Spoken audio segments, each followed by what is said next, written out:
Assalamualaikum warahmatullahi wabarakatuh. Salam rahayu, salam sejahtera bagi kita semua. Mungkin Allah paling rahmat dan berkahan bagi kita semua. Amin.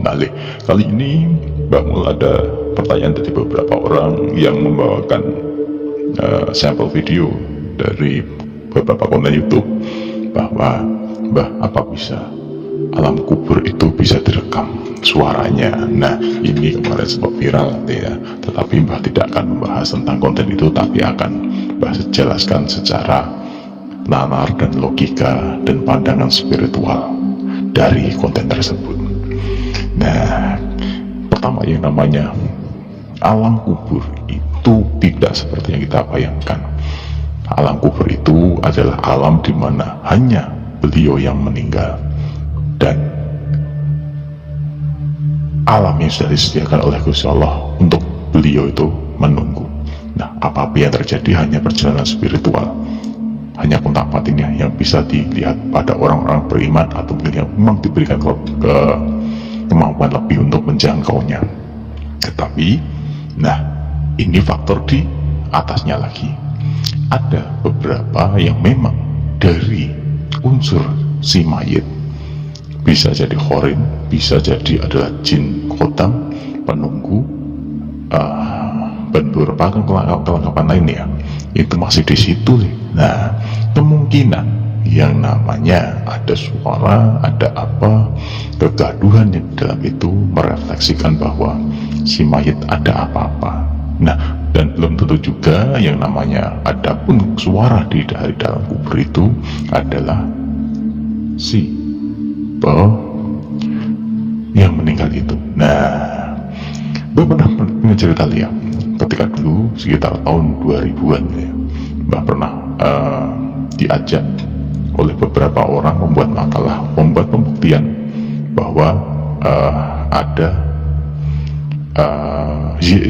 istilahnya alam setelah kematian. Nah, beberapa orang dengan tesis yang sama, dan Mbak juga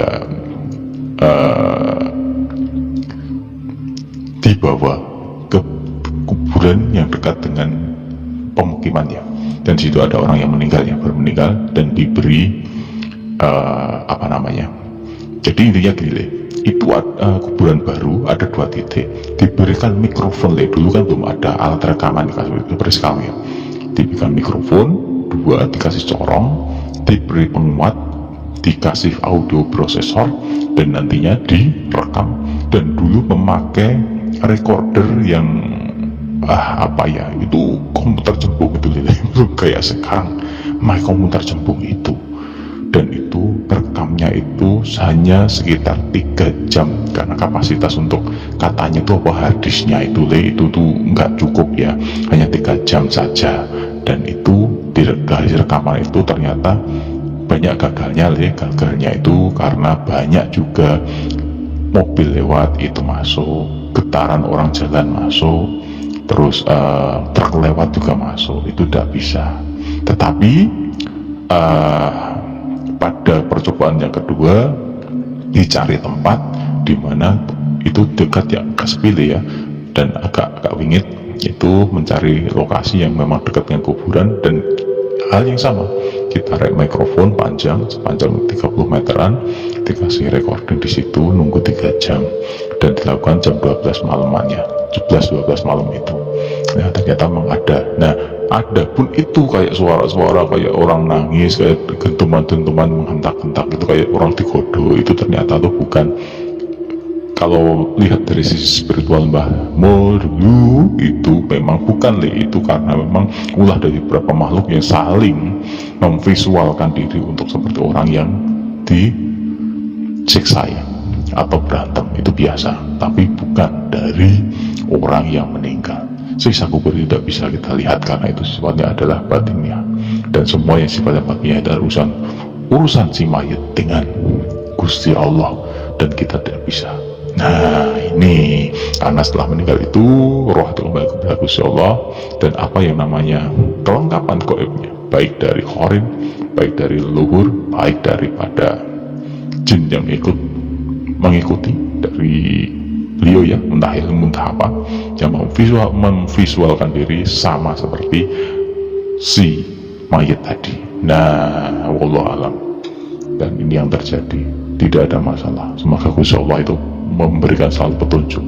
Dan Mbah sendiri tidak menyalahkan bagi yang membuat konten seperti itu, karena mungkin sebagai pengingat bahwa nanti kita meninggal. Nah, ambil positif seperti itu aja ya. Tidak perlu sampai kita berpikir wah ini ngapusi. Nah, seperti Mbah membuat konten dulu itu merekam makhluk halus ya. Makhluk halus itu tidak bisa direkam. Mungkin audio mungkin bisa, tetapi untuk visual tidak bisa. Paling pol bayangan dan kelebatan, karena nanti wujud fisiknya itu tidak ada. Materi yang ada itu hanya ketika siluman atau ada benda yang sebagai media. Nah, itu. Nah, terus kalau ada yang merekam itu ada itu, apakah itu bohong, Mbah? Mbah tidak berani ngomong itu bohong, karena memang Mbah belum tahu ya seberapa benar kebenarannya. Setahu Mbah yang dulu pernah melakukan ya seperti itu. Ketika ada rekaman, kita memakai amplifier oleh 2 mic yang tertanam di dalam tanah sekitar 1 kilan ya, 1 sengkal gitu, ditutup kasih filter, dikuatkan dan direkam. Hasilnya memang macam-macam, karena memang di situ mobil lewat pun juga masuk, duk gitu, kayak orang dihantam itu banyak ya. Tetapi orang nangis kayak gitu nggak ada. Orang cakap-cakap tidak ada, yang ada kayak kayak dentuman gitu, dentuman duk itu banyak banget. Dan itu pun bisa jadikan pergerakan tanah atau mungkin ada hewan di dalamnya. Kalau Mbah lihat dari pandangan kacamata Mbah di situ memang banyak sekali ya makhluknya seperti itu ya, memang mendiami seperti itu. Dan Mbah sendiri tidak pernah menjelaskan secara kliniknya, tetapi secara logikanya, dan memang tidak ada nih. Nah, bukannya Mbah berkata bohong, tetapi memang Mbah sendiri sudah membuktikan bahwa dulu waktu membuat tesis itu ya, tesis anak-anak itu melakukan penelitian, Mbah tidak tahu itu apa, makanya disuruh menemani untuk mengantisipasi kalau ada gangguan-gangguan itu ya. Dan ternyata hasilnya tidak ada. Grafik rekamannya itu kan seperti grafik tuh ya, grafik naik turun tuh ya, grafik audio itu memang ada kayak grafik audionya ada, tapi kan kalau divisualkan, kalau dirubah ke audio, ternyata bukan orang nangis, orang cakap-cakap atau apa, tetapi kayak dentuman, dan sama sekali bukan orang yang nangis minta keluar, itu enggak. Nah, ambil positifnya, semoga ini sebagai pengingat kita untuk kematian dan tidak perlu menyalahkan orang lain. Semoga ini bermanfaat. Wassalamualaikum warahmatullahi wabarakatuh.